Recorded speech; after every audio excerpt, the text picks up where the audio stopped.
DTV news కి స్వాగతం. ముందుగా బులెటిన్ లో హెడ్లైన్. నేడు దామోదరం సంజీవయ్య జయంతి. నివాళులు అర్పించిన ఇరు తెలుగు రాష్ట్రాల ముఖ్యమంత్రులు. అక్రమంగా రేషన్ బియ్యం తరలింపు. 80 బస్తాల రేషన్ బియ్యం పట్టుకున్న Markapuram sub collector B Venkat Trivinath. Bird flu సోకి చనిపోతున్న లక్షలాది కోళ్లు. బర్డ్ ఫ్లూ సోకిన కోళ్ల పూడ్చివేత ప్రక్రియను స్వయంగా పరిశీలించిన జిల్లా కలెక్టర్ చదలవాడ నాగరాణి.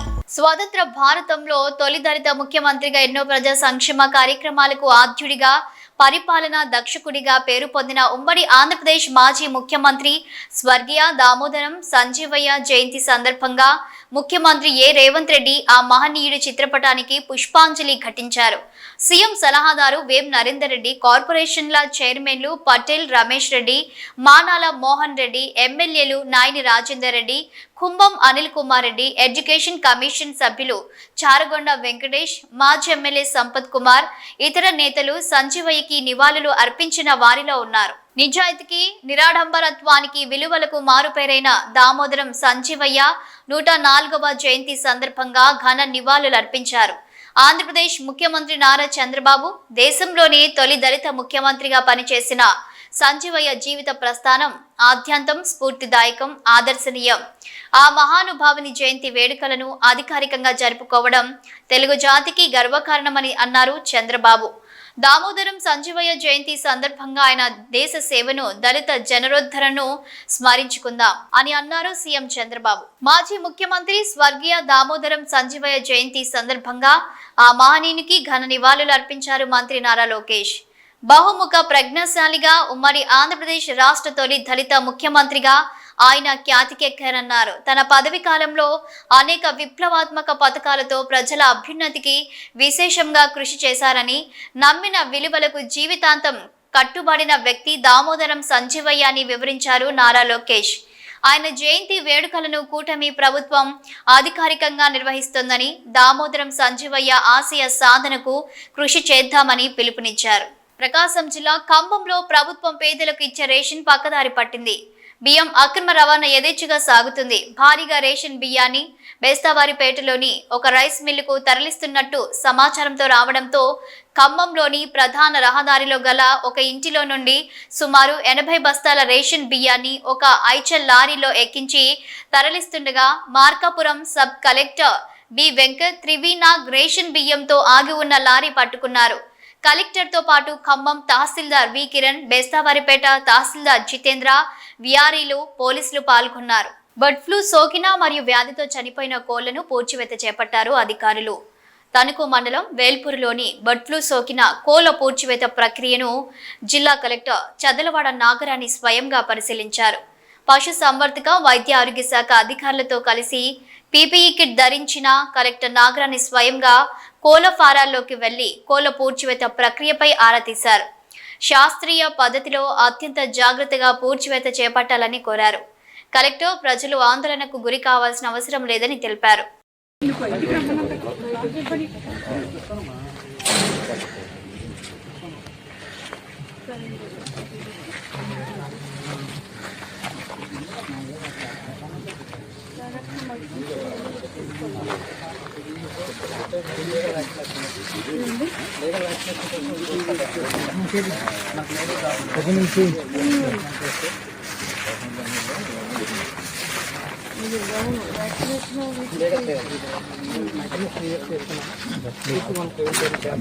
పల్నాడు జిల్లా ఒంటరిగా ఉన్న వృద్ధురాలిపై దాడి చేసి ₹1,00,000 నగదు అపహరించిన ఘటన సత్తెనపల్లి మండలం లక్కరాజు గార్లపాడులో చోటు చేసుకుంది. గ్రామానికి చెందిన 80 సంవత్సరాల నారాయణమ్మ కుటుంబ సభ్యులు పొలం పనులకు వెళ్లడంతో ఇంట్లో ఒంటరిగా ఉంది. దీన్ని పసిగట్టిన 2 గుర్తు తెలియని యువకులు ఇంట్లోకి ప్రవేశించి లోపల గడియపెట్టి వృద్ధురాలిని గోడకేసి బాది డబ్బులు ఇవ్వాల్సిందిగా బెదిరించి ₹1,00,000 నగదును తీసుకుని వృద్ధురాలిని నిర్బంధించి బయట నుంచి గడియపెట్టి పారిపోయారు. దాడి ఘటనలో వృద్ధురాలి తలకు గాయమవ్వగా కుటుంబ సభ్యులు ఇంటికి చేరుకోవడంతో ఈ ఘటన ఆలస్యంగా వెలుగులోకి వచ్చింది. బాధితురాలి ఫిర్యాదు మేరకు పోలీసులు కేసు నమోదు చేసుకుని దర్యాప్తు చేపట్టారు.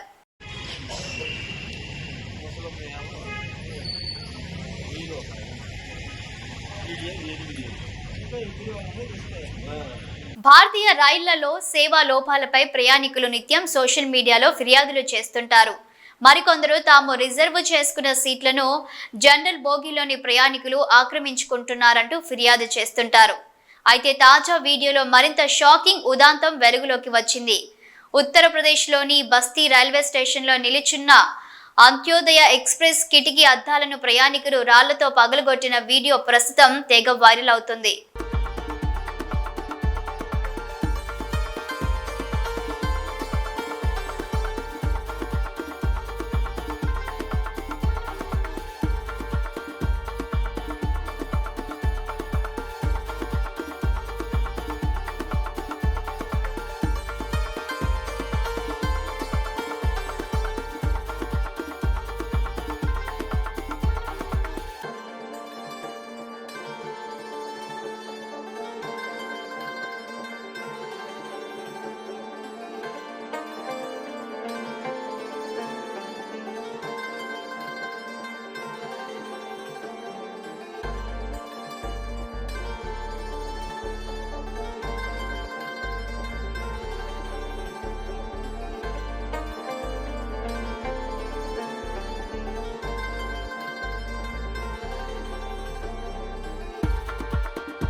గుడివాడ జిల్లా నందివాడ మండలం పుట్టగుంట గ్రామంలోని పల్లెకారుల సొసైటీకి సంబంధించిన భూములన్నీ ఆక్రమణకు గురయ్యాయని, ఈ సమస్యను పరిష్కరించాలంటూ పల్లెకారుల సొసైటీ సభ్యులు ప్రజావేదిక వద్ద ఎమ్మెల్యే వెనిగండ్ల రాముకు వినతి పత్రం అందజేశారు.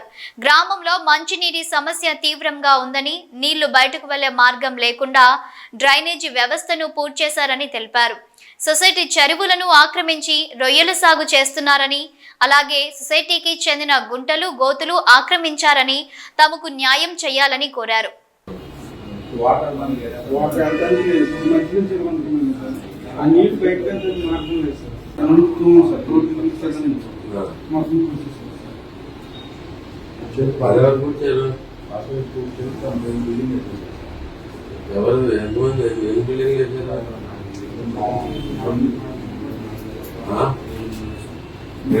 జనాల వాళ్ళతో బాగుంది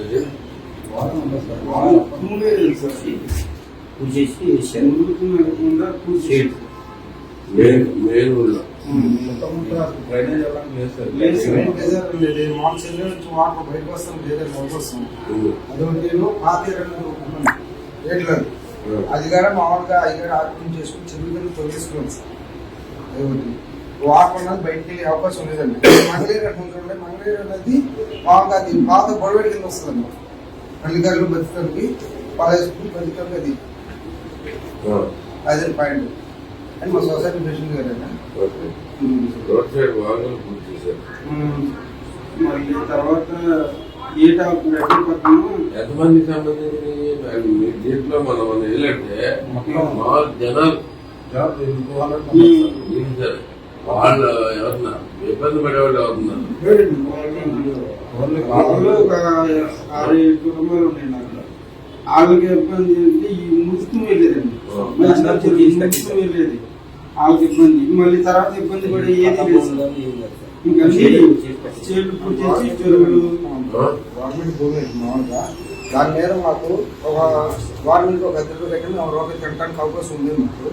అదేంటంటే మాకు వాటర్ అనేది కొంతమంది తిరుగుతుంటే ఆ బోధన వదిలిపెట్టుకుని కొంతమంది మేలుకున్నారు.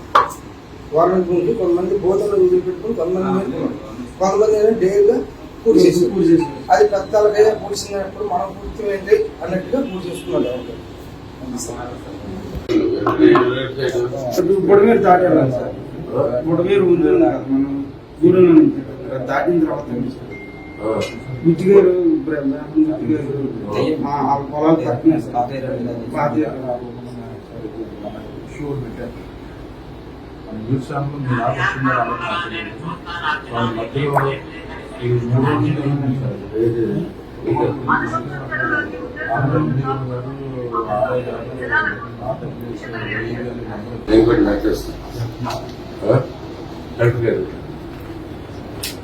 పెట్టండి దాన్ని ఫాలో అప్ చెప్పి స్టాంప్ సొసైటీలో స్టాంప్ వాళ్ళంతా చేసి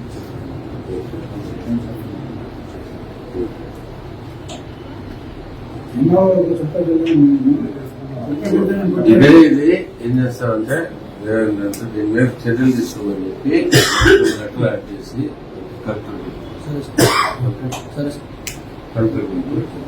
టిబెటియన్ బౌద్ధ మత కేంద్రంలో బండి సంజయ్ పర్యటన. కేంద్ర మంత్రికి సమస్యలను వివరించిన టిబెటియన్ శరణార్థులు. సానుకూలంగా స్పందించిన కేంద్ర మంత్రి దలీలామాతో బండి సంజయ్ భేటీ. కేంద్ర హోంశాఖ సహాయ మంత్రి బండి సంజయ్ కుమార్ 2 రోజుల పర్యటనలో భాగంగా కర్ణాటకలోని మైసూర్ జిల్లాలోని టిబెటియన్ శరణార్థుల పునరావాస కేంద్రమైన బైలాకుప్పెకు సందర్శించారు. 1950లో టిబెట్ ను చైనా ఆక్రమించిన సమయంలో వేలాది మంది టిబెటియన్ శరణార్థుల ఇండియాకు తరలివచ్చారు.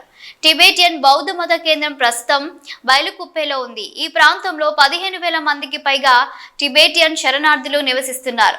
టిబెటియన్ బౌద్ధ సంప్రదాయాలకు అనుగుణంగా అనేక మఠాలు, మఠ పాఠశాలలు, దేవాలయాలను నిర్మించుకున్నారు. ఈ నేపథ్యంలో టిబెటియన్ శరణార్థుల స్థితిగతులు, సమస్యలను తెలుసుకునేందుకు బైలాకుప్పెకు వచ్చేసిన కేంద్ర మంత్రి బండి సంజయ్ కు బౌద్ధ మత గురువు 14వ దలైలామా ప్రతినిధి జుగ్మే జిగ్నే, మైసూర్ కాలనీల ప్రధాన ప్రతినిధి జూనియర్ జుగ్మే సుల్రాన్, జిల్లా మైనార్టీ అధికారి శిల్ప, స్థానిక అధికారులు ఘన స్వాగతం పలికారు. అనంతరం బైలాకుప్పెలోని FTCI గెస్ట్ హౌస్ నుండి స్థానిక గోల్డెన్ టెంపుల్ ను దర్శించారు. గోల్డెన్ టెంపుల్ విశేషాలను బౌద్ధ మత గురువుల ద్వారా అడిగి తెలుసుకున్నారు. అందులో భాగంగా పద్మ సంభవ, బుద్ధ, అమితాయుస్ల ఎత్తైన 40 అడుగుల భవ్య విగ్రహాలను దర్శించుకున్నారు. గోల్డెన్ టెంపుల్ తో పాటు పెనూర్ రింపూచే సమాధి, సరాలాచే philosophy university temple, organic research training centre, old age హోమ్లను సందర్శించారు స్థానిక అధికారులు. బౌద్ధ మత గురువులతో సమావేశమై వారు ఎదుర్కొంటున్న సమస్యలను అడిగి తెలుసుకున్నారు. 1950లో టిబెట్ నుండి ఇండియాకు వలస వచ్చిన వారిలో చాలా మందికి ఆధార్ కార్డులు లేవని, తమ ప్రాంతంలో ప్రత్యేకంగా ఆధార్ కేంద్రాన్ని ఏర్పాటు చేయాలని కోరారు. త్వరలోనే వాటి పరిష్కారానికి కృషి చేస్తానని హామీ ఇచ్చారు. బండి సంజయ్ 14వ బౌద్ధ మత గురువు దలైలామాతో భేటీ అయ్యారు.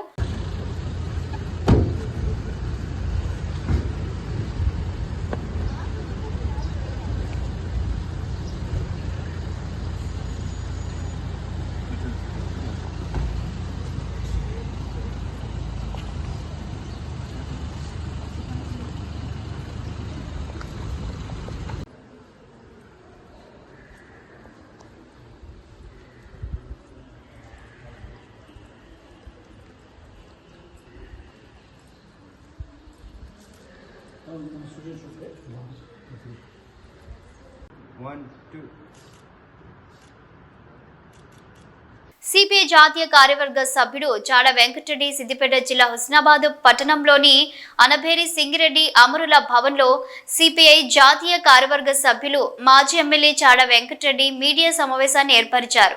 ఈ సమావేశంలో ఆయన మాట్లాడుతూ సుప్రీంకోర్టు ఫిరాయింపుల చట్టంపై, నేరపూరిత రాజకీయాలపై, ఉచిత పథకాలపై ఎన్నో సలహాలు, సూచనలు ఇచ్చినప్పటికీ కేంద్ర రాష్ట్ర ప్రభుత్వాలు ఏమాత్రం పట్టించుకోవడం లేదన్నారు. రాజకీయ నాయకులపై 5,000 రూపాయలకు పైగా కేసులు వివిధ రాష్ట్రాల్లో పెండింగ్ లో ఉన్నాయని, సరియైన చర్యలు తీసుకోవడంలో విఫలమవుతుందన్నారు. దేశ ప్రధాని మోదీ తన సొంత చట్టాలతో పెద్ద పెద్ద సంస్థలకు కొమ్ము కాసేలా వ్యవహరిస్తున్నారని ఆరోపించారు. రైతు చట్టాలపై ధర్నాలు చేసినా పట్టించుకోవడం లేదన్నారు. గత బీఆర్ఎస్ ప్రభుత్వం ఎమ్మెల్యేల పార్టీ ఫిరాయింపులను ప్రోత్సహించిందని, నేటి కాంగ్రెస్ ప్రభుత్వం కూడా తక్కువేం కాలేదన్నారు. ఇలాంటి పరిస్థితుల్లో అసెంబ్లీ స్పీకర్ సరైన నిర్ణయం తీసుకోవాల్సిన ఆవశ్యకత ఎంతైనా ఉందని గుర్తు చేశారు. ఒక పార్టీలో గెలిచిన వారు పార్టీ ఫిరాయిస్తే పదవి కోల్పోయేలా చట్టాన్ని తేవాలని ఆయన డిమాండ్ చేశారు. బీసీ కులగణన తిరిగి చేయడం శుభ పరిణామమని స్వాగతిస్తున్నానన్నారు. ఈ మీడియా సమావేశంలో సిద్దిపేట జిల్లా కార్యదర్శి మంద పవన్, గడిపే మల్లేశం, జాగిరి సత్యనారాయణ, మేడల రమేష్, కొమ్ముల బాబు, ఐలైన సంజీవరెడ్డి, గూడ పద్మ, విజయ, ఎగ్గోజి సుదర్శనాచారి, మల్లారెడ్డి, భాస్కర్, గోపి తదితరులు పాల్గొన్నారు. ఇంకా కొంతమంది మిగిలిపోయారు అనేటువంటి ఒక చర్చ, విమర్శ కనపడుతున్నది. అందుకని ఏదేమైనా నిన్న మరి ముఖ్యమంత్రి గారు మొత్తం ఉప ముఖ్యమంత్రి మంత్రివర్గము లేదా అందరు ఉద్యోగులు కలిసి దీన్ని మళ్ళీ ఏదైతుందో మళ్ళీ రెండవసారి మళ్ళీ రీసర్వే చేయడానికి ఈ 16 నుంచి 27 దాకా రీసర్వే చేయడానికి మళ్ళీ ఆదేశించారు. ఇది మంచి పరిణామంగా నేను భావిస్తున్నాను. ఎందుకంటే అర్చితక పరిణామం, ప్రజలందరిలో చర్చ ఉన్నది. ఇది అది సర్వే పూర్తి కాలేదని భావన. ఈ సర్వే ఇంకా అవకాశం తప్పేదంటారు, మళ్ళీ తెచ్చుకొని ఇప్పుడు మళ్ళీ పేరు నమోదు చేసుకున్నట్టున్నాను, మంచిదే.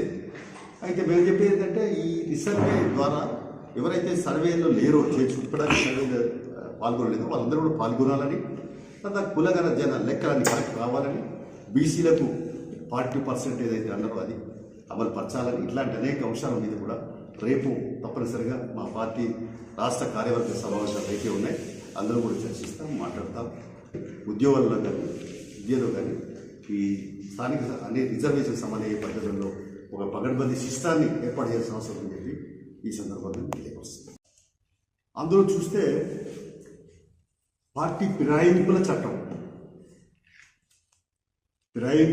ఒకటి ఉంటే లేనప్పుడు చరిత్ర కలిగిన వాళ్ళు మరొక. ఈ రెండింటి పట్ల కూడా సుప్రీంకోర్టు అనేక సందర్భాలు వ్యాఖ్యానాలు చేస్తూనే వస్తున్నది. కానీ సుప్రీంకోర్టు ఏ సలహా ఇచ్చినా అవి పాటిస్తామని పత్రంలో కేంద్ర ప్రభుత్వం నరేంద్ర మోడీ లేడు. నరేంద్ర మోడీ ఆయన ఇష్టాలపైనే పరిపాలన సాగిస్తామని. అందుకనే ఇవాళ పార్టీ ఫిరాయింపుల చట్టం అంతా కూడా దాన్ని పకడ్బందీగా చర్చించి ఏ పార్టీలు గెలితే ఆ పార్టీనే కొనసాగాలి, అది అయిపోయింది. లేకుంటే రాజీనామా పెట్టుకోవాలి తప్ప పోకూడదు. ఇలాంటి ఒక కండిషన్స్తో కూడుకున్నటువంటి మరి చట్టం ఆటోమేటిక్గా రావాలి అంతే. స్పీకర్ అనుమతి, స్పీకర్ రాజీనామా కాదు. ఆయనే ఒక పార్టీ ఫిరాయింపు చేసినట్టే ఆయన పదవి పోవాలి. అలాంటి పరిస్థితి ఇంకో వ్యాఖ్య కూడా చేసింది సుప్రీంకోర్టు. ఎన్నికలప్పుడు మీరు ఇచ్చే హామీలు ఏంటి అంటే ఉచితాలు. అంటే ఉచితాలు అంటే ఏంటి? నీకు 4,000 పెన్షన్ ఇస్తాను, లేకపోతే నీకు ఇల్లు కట్టిస్తాను, రేషన్ ఇవ్వాలని ప్రభుత్వం నిర్ణయించింది. ఇవన్నీ ఏంటి అంటే ఆశల పల్లెకిలో ప్రజలు ఊరేగింపు చేసేటువంటి పరిస్థితి, దుస్థితి సాగుతుంది.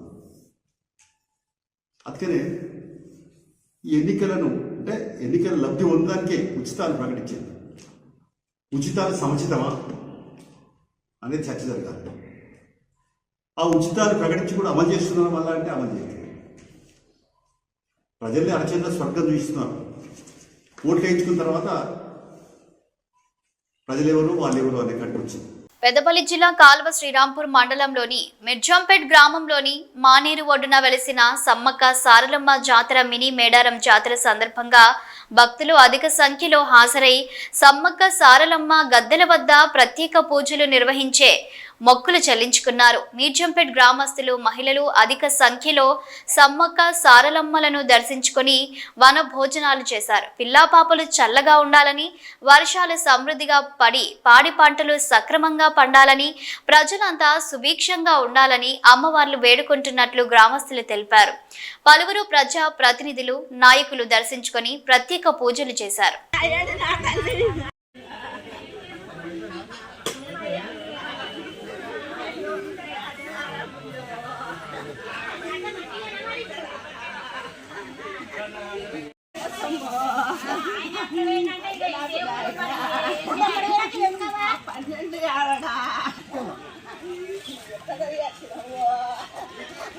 Nama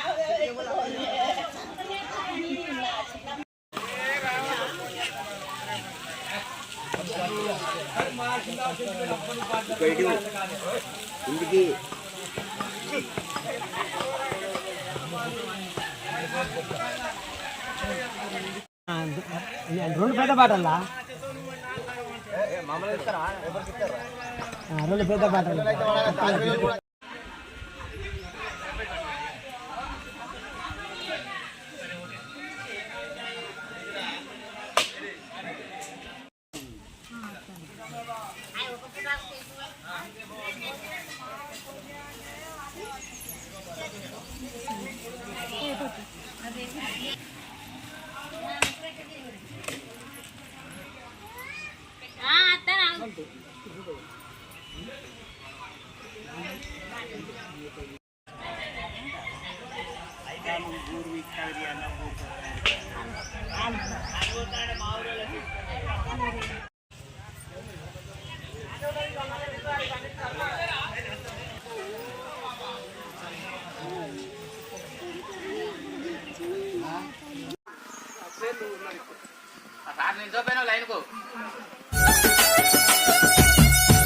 నిరుద్యోగులు, ఉద్యోగులు, విద్యా వ్యవస్థ, మహిళా సాధికారతలని 4 అంశాలతో రాజకీయాలకు వచ్చినట్లు బీఎస్పీ ఎమ్మెల్సీ అభ్యర్థి ప్రసన్న హరికృష్ణ పేర్కొన్నారు. శుక్రవారం కరీంనగర్ ప్రెస్ క్లబ్ లో మీడియా సమావేశంలో మాట్లాడుతూ ఎమ్మెల్సీగా అధిక మెజారిటీతో గెలిపించాలని, సమస్యలపై స్పందించే తనను శాసన మండలికి పంపించాలని కోరారు. నిజం వ్యక్తిత్వం గెలవాలని కోరారు. బీఎస్పీ రాష్ట్ర అధ్యక్షుడు ప్రభాకర్ మాట్లాడుతూ ఈ ఎన్నికలలో బీఎస్పీ పార్టీ బలపరిచిన ప్రసన్న హరికృష్ణ, ఉపాధ్యాయ ఎమ్మెల్సీ యాటకారి సాయన్నలను ఎమ్మెల్సీలుగా గెలిపించాలని కోరారు. ఈ కార్యక్రమంలో పలువురు నిషాని రవిచంద్రం, వెంకన్న, సమ్మన్న, శ్రీనివాస్ తదితరులు పాల్గొన్నారు. జై భీమ్. ఈరోజు ఈ పత్రికా సమావేశానికి హాజరవుతున్నటువంటి మీడియా మిత్రులకు, ఎమ్మెల్సీ ఎన్నికలకు సంబంధించిన సమాచారాన్ని ఎప్పటికప్పుడు ప్రజలకు అందజేస్తూ, గ్రాడ్యుయేట్స్కు, టీచర్స్కు అందజేస్తూ ఎవరు సరి అయిన వ్యక్తి అనే విషయంలో ఎన్నిక చేసుకోవాలనే విషయాన్ని తమ విలువైన మీడియా ద్వారా తెలియజేస్తున్నటువంటి పాత్రికేయ మిత్రులందరికీ ప్రత్యేకమైన ధన్యవాదాలు. ఈరోజు తెలంగాణలో 3 ఎమ్మెల్సీ స్థానాలకు ఎన్నిక జరుగుతున్న విషయం తెలంగాణ రాష్ట్రంలోని ప్రజలందరికీ తెలుసు. అయితే ఉమ్మడి మెదక్, ఉమ్మడి నిజామాబాద్, ఉమ్మడి ఆదిలాబాద్, ఉమ్మడి కరీంనగర్ జిల్లాలకు సంబంధించి ఒకటి పట్టభద్రుల ఎమ్మెల్సీ స్థానానికి, మరొకటి టీచర్ ఉపాధ్యాయ ఎమ్మెల్సీ స్థానానికి, రెండింటికి కూడా ఈరోజు బహుజన్ సమాజ్ పార్టీ నుండి అభ్యర్థులను పెట్టడం జరిగింది. మా అధినాయకురాలు బహింజీ కుమారి మాయావతి గారి ఆశీస్సులతోటి, వారి ఆదేశానుసారం ఇక్కడ పట్టభద్రుల నుండి గౌరవనీయులు ప్రసన్న హరికృష్ణ గారికి బహుజన్ సమాజ్ పార్టీ అభ్యర్థిగా నిలబెట్టడం జరిగింది. అదేవిధంగా టీచర్ స్థానం నుండి యాటకారి సాయన్న గారిని అభ్యర్థిగా నిలబెట్టడం జరిగింది.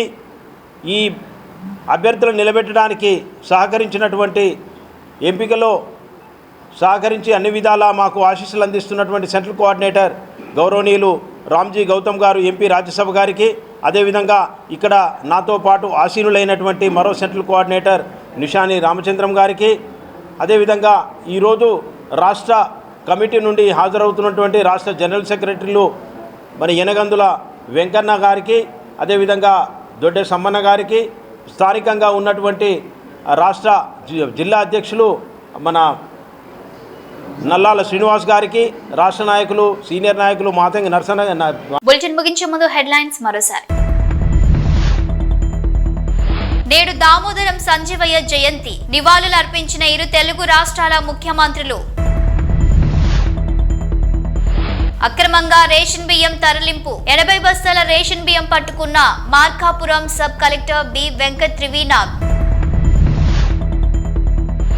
బర్డ్ ఫ్లూ సోకి చనిపోతున్న లక్షలాది కోళ్లు, బర్డ్ ఫ్లూ సోకిన కోళ్ల పూడ్చివేత ప్రక్రియను స్వయంగా పరిశీలించిన జిల్లా కలెక్టర్ చదలవాడ నాగరాణి. ఇవి bulletin updates. Keep watching news.